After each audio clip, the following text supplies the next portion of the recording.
This video is to describe the process of making these little lidded boxes that I've been making. The wood that I'm using on these boxes came from my brother-in-law, James Vaughn. He died about 2 years ago, and this is some wood he had. It originally was a tabletop or a bar top or something, I believe, and I've already sawed it. It was about 4 feet long and about 3 feet wide, I guess. I've already sawed it up. It's laminated hard rock maple, and it's about 1.25 inches thick or so.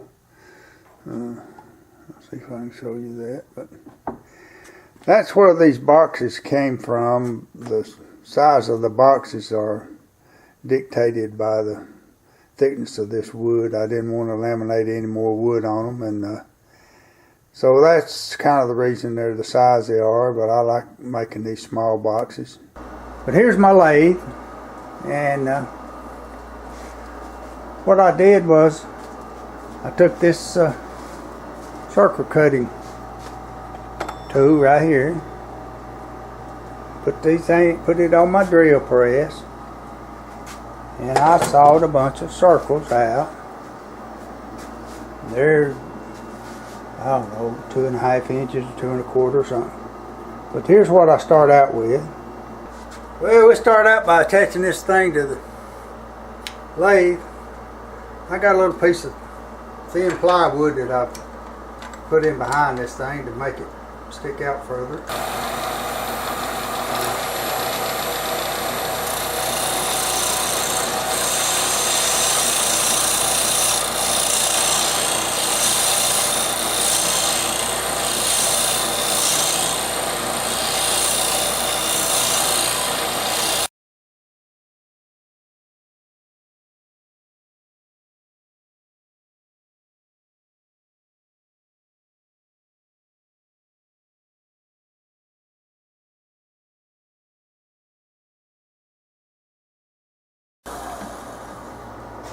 I got this little homemade tool to measure the depth of it.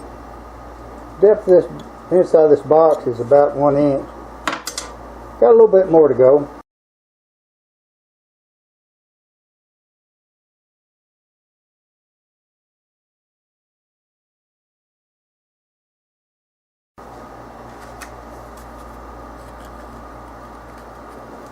It'll be good. Pretty clean cut on both sides of that.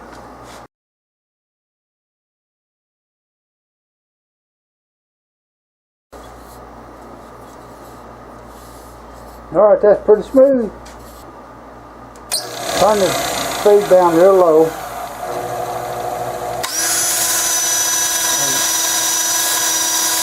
work on the bottom of it.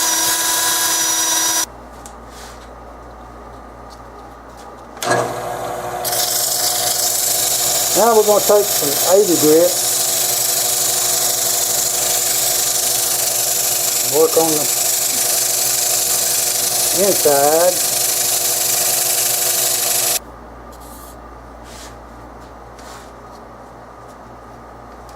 Alright, now we're going to go with some 120.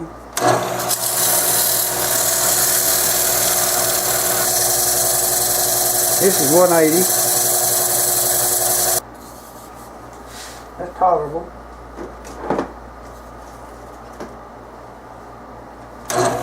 Now we're going to go with a little green Scotch-Brite. Now here's some steel wool. This is alt steel wool, I believe.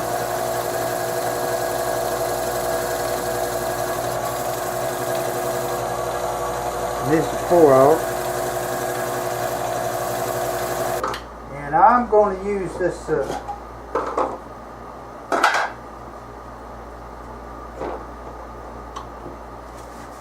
Johnson's paste wax for a finish. I've tried lacquer and water-based polyurethane, and all of them got their good points. But for this particular box and this hard rock maple, I like the look that this gives to it.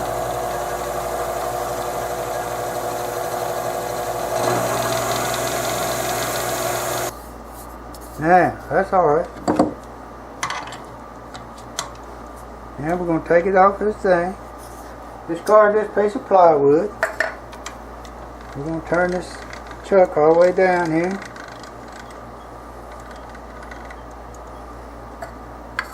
Put this on the inside of it and open it up.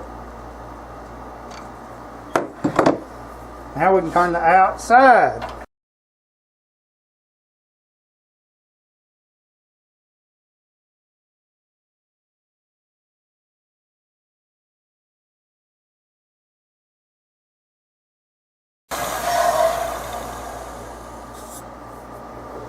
Okay.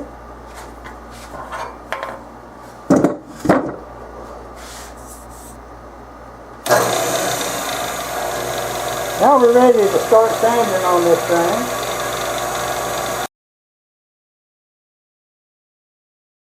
We're going to go to this green 3M Scotch-Brite.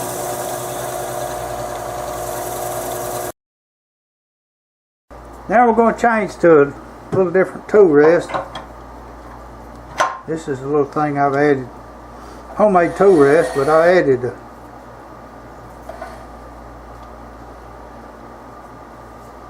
little something to it for what I'm going to do now. This is texturing tool. I think it's a Sorby or something. Got a little gear on the end of it, and you need to turn the, well, you can use it at any speed I guess, but it seems to me like it works better to turn down as low as I can get it. I don't know how many RPMs that is. This lathe originally had an RPM thing on it, but it quit working, and I just kind of go by how it sounds. So we're going to touch this thing to this here. I've got this brace where I can hold it steady. It don't want to wander off on you.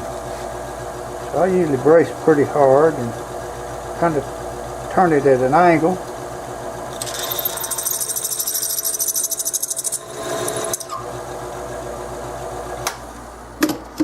And add a little texture to it. Use this skew here. Decorate the sides of it a little bit.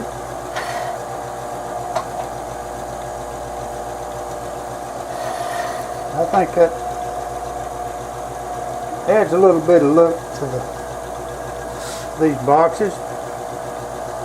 You can get carried away with it, I think. Some of them do.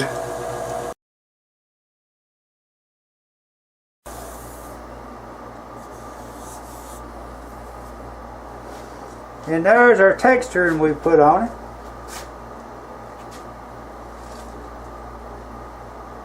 I'm going to get some of this Johnson's paste wax.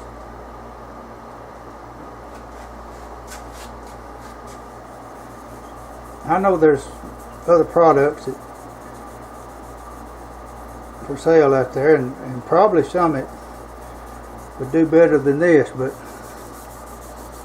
I've tried this and liked the way it looks, and I've got it here,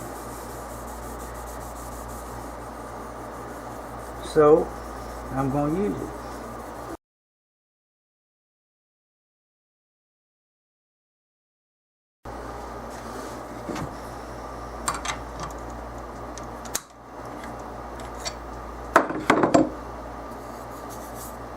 And that, my friends, has got the bottom of that thing done. Now we got the blank for the top mounted in here.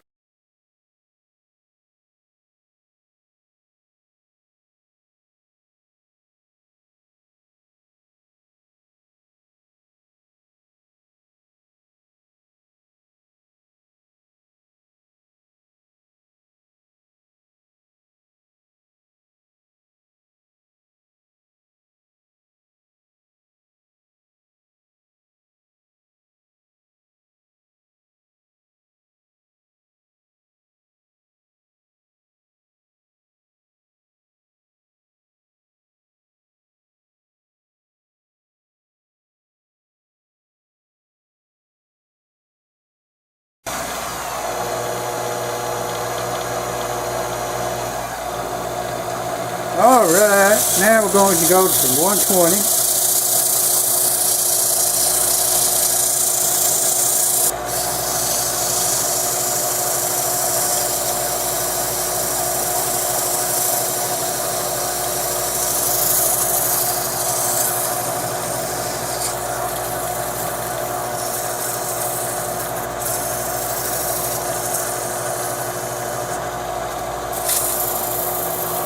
This is 220.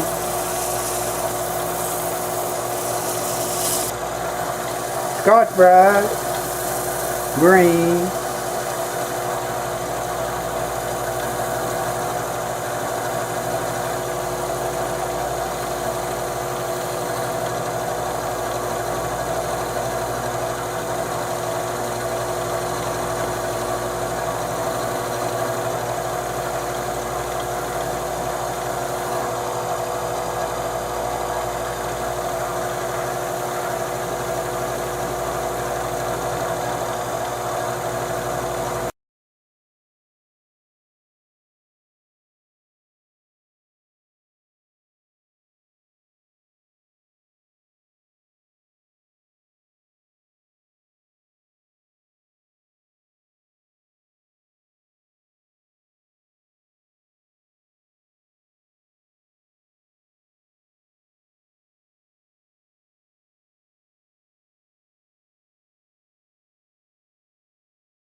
$2.20.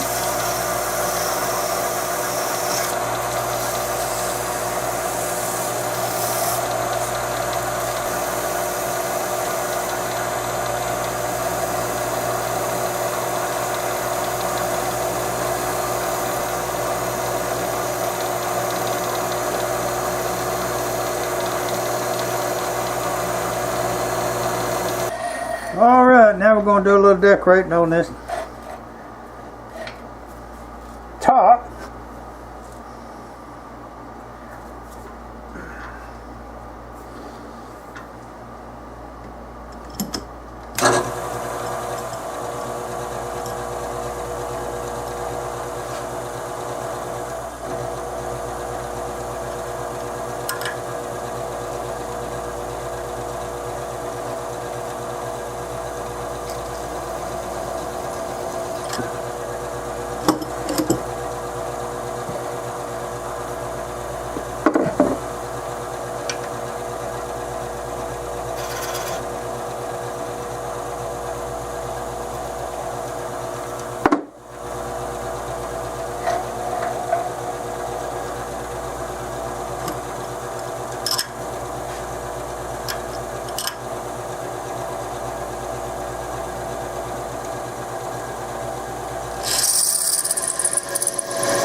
Well,